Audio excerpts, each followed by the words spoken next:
Portland voters have said yes to $109 million in school renovation projects. I'm Glenn Kittle. We'll tell you all about it coming up on Fox 61. Good morning and happy Tuesday. We're glad you're starting it off here with us here at Fox 61 and Fox 61 Plus. I'm Erica Arias. And I am Bridget Purell. I hope your morning's off to a great start. It is a cooler start to the day, but we will be getting a nice warm up. So let's check in with Rachel Piscatelli. We're not getting hot, so to speak, right? But no, warm. Unfortunately, this is not a hot day, but it is a nice and comfortable springtime day with temperatures in the mid 60s. So dress accordingly for that after a cool start with maybe a lighter jacket needed this morning. It is nice and bright, though, as that sun continues to come up here in the 6 o'clock hour. The temperatures are around 43 degrees in Hartford. Our winds are out of the north around 3 miles per hour there. We are colder than this time yesterday as those skies have cleared overnight. Temperatures across the state around 37 degrees in Willimantic now, 39 in Union, around 40 degrees in Waterbury, out the door in Bridgeport, all along the I-95 corridor, around 45 degrees towards New Haven. Wind speeds 3 to about 7 to 8 miles per hour now. Not a lot of wind expected, but it could get in up towards around 10 to 15 miles per hour. So picking up just a little bit towards this afternoon as numbers move into the lower 60s for the kids at the bus stop recess outside today. 65 today in Southington as well as in Hartford, the lower 60s along the immediate shoreline, 62 in Niantic, but Pomfret at 62 as well as in Killingly. Then we are tracking some changes as we head through the middle and end of our work week. Several chances for rain that begin on Wednesday morning. Wednesday afternoon, not a washout, but that's a different story for Thursday. We'll have more details on that and walk you through it coming up in just a bit.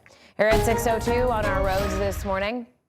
Earlier road work, a lot of it has cleared up for the morning commute, but we still have some construction here on Route 2 westbound, the off ramp to exit 36 this morning, which is also 395 south. That is still blocked off because of the road work. This is cleared up here on 91 northbound in the Windsor area. Live look outside in Farmington. Earlier road work has also cleared up for the morning commute. 85 or also looking at Cromwell to New Haven at 23 minutes, and then Rocky Hill to Hartford around 7. 84 to 91 around 8 minutes. Eastbound 691, Bridget. All right. Thank you very much, Rachel. 6:02 now, a major shakeup at the top of the ticket this morning. Former Hartford Mayor Luke Bronin has won the Democratic endorsement for Connecticut's 1st congressional district, narrowly defeating 27-year incumbent John Larson in a stunning result. Fox 61's Aaron Coogan is live in studio with what this upset means and what happens next. Aaron. Yeah, well, in dethroning the 14-term incumbent, at least from the Democratic endorsement, in his brief acceptance speech at the 1st Congressional District Democratic Convention last night, former Hartford Mayor Luke Bronin described his victory not only as a turning of tides, but as a, quote, political earthquake. Now, just squeaking by, winning 51% of delegate votes over Rep. John Larson's 49%, Bronin spoke earnestly and optimistically about the path he intends to pave toward new energy and new leadership. More than 30 years Larson's junior, he discussed passing the torch in the fight for Connecticut's families. Meantime, Rep. Larson, who has occupied the seat since 1998, will for the first time in decades have a real contender to battle with in the local August primaries if he wants to retain his position. And while the two most prominent names on the ballot, voters will also see Rep. Jillian Gilchrist on the Democratic nominees for 1st Congressional District, who earned just enough support at last night's convention to continue campaigning and to qualify in the August primaries. Guys? All right. That is huge news in the political world. Thank you very much, Aaron. We'll be watching it. Voters in Portland have approved a major overhaul of the town's school system, backing a $109 million renovation plan that will impact every school in the district. And this is going to be difficult for a lot of classes, a lot of schools here. And we are checking in with Fox 61's Glenn Kittle. He is live in Portland now with much more on the building plans and when this could all get started. Glenn, good morning. Good morning, Bridget, Erica. It was an overwhelming yes from Portland residents. It's more than 1,800 votes for the referendum as opposed to 350 against it. The renovation plans call for Valley View Elementary, Portland Middle, and Portland High School. It also calls for the closure of Brownstone Intermediate School, which currently serves 5th and 6th grade students. Town leaders say that building will be repurposed for other town use. Voters who supported the project say the upgrades are necessary to keep the school system strong for future generations.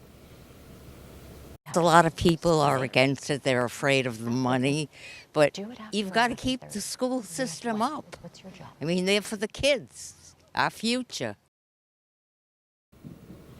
The proposal would also restructure how grade levels are divided between the town's schools, something supporters say makes more sense for a community the size of Portland. Now, if the project moves forward as planned, renovations could start by 2027, and that restructure plan could start by 2028. Live in Portland, Glenn Kittle, Fox 61. All right, Glenn, big news there. Thanks so much for the update. Meantime, at 6:05, Mansfield's Republican Town Committee says that the town manager was quietly placed on leave, and they have a lot of questions. They say town manager Ryan Aylesworth is under investigation. Officials say the mayor and deputy mayor made the decision in early April, but other council members weren't told until weeks later.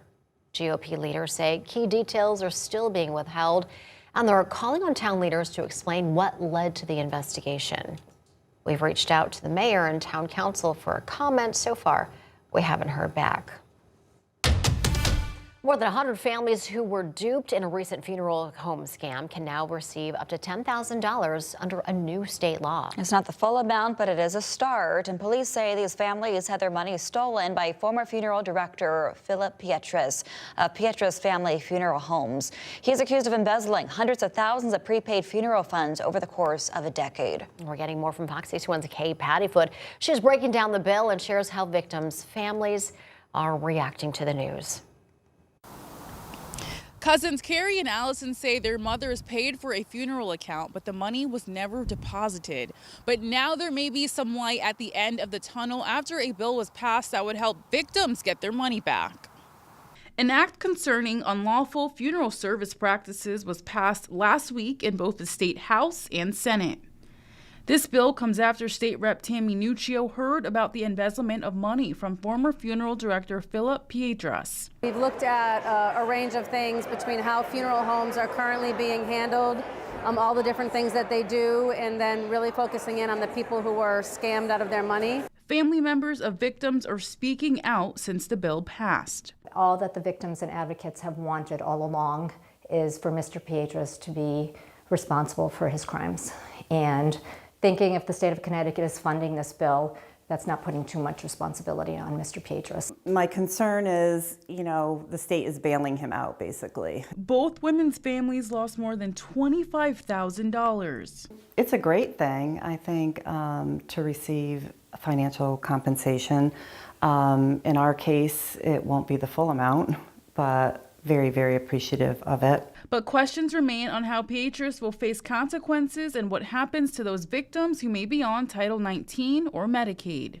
Any victim who is on Title 19 and receives a check, it's considered income. Would they be subject to any type of an income tax, or would this change their tax status at all? The funds will be available July of 2027.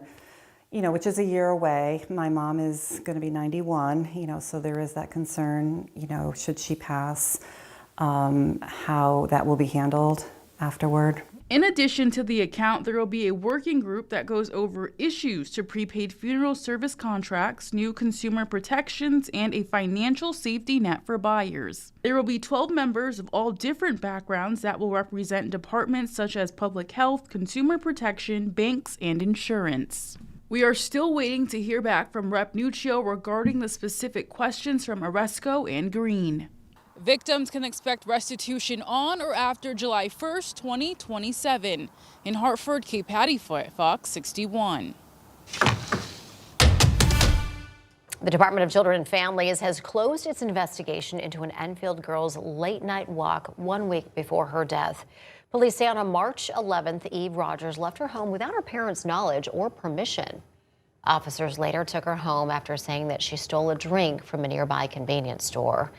Now, after that incident, DCF says it interviewed all adults and children in the home as part of department policy. Police say Rogers' mother told them that her daughter had never done anything like that before. DCF has not said what, if anything, was found during the investigation. Rogers was found unresponsive in her home on March 18th. DCF says it's still involved in the criminal investigation, and we're still waiting to learn what caused her death and the circumstances surrounding it. Her stepfather, Anthony Federlin, is charged with sexual assault and risk of injury to a minor, but at this time, he has not been charged in her death. The Inspector General says 2 state troopers were justified in the shooting of a woman in Basra last year. It was deadly. State officials say Amanda Williams posed an imminent threat of troopers and others. Investigators say last August, Williams got into a physical fight outside a family birthday party while armed with a gun. Troopers ordered her to drop the weapon, but this body camera video shows her saying, "This is how I'm going to die." After a pepper ball gun was used, investigators say Williams still raised her gun toward the troopers. Troopers Brett Cook and Noah Blanchette fired 3 shots her direction. Williams was taken to the hospital where she was pronounced dead. The case is now closed. A reported shoplifting took place at the Nordstrom inside West Farms Mall last night around 8 p.m. Things quickly escalated when the 2 female suspects allegedly used what police believe was pepper spray on the store employees. Police said the pair took off in a brown Ford Edge with Connecticut registration plates. If you have any information about this crime, you're asked to contact the Farmington Police Department. Still to come here on the Fox 61 Morning News, Tweed New Haven Airport has landed more than $11 million in federal funding for some major upgrades and expansion plans. We're going to break down where that money is going. Plus, Hartford small business owners can get free trading, networking, and opportunities, even advertising credits at a workshop happening today in downtown. We'll have the details next. Stay with us.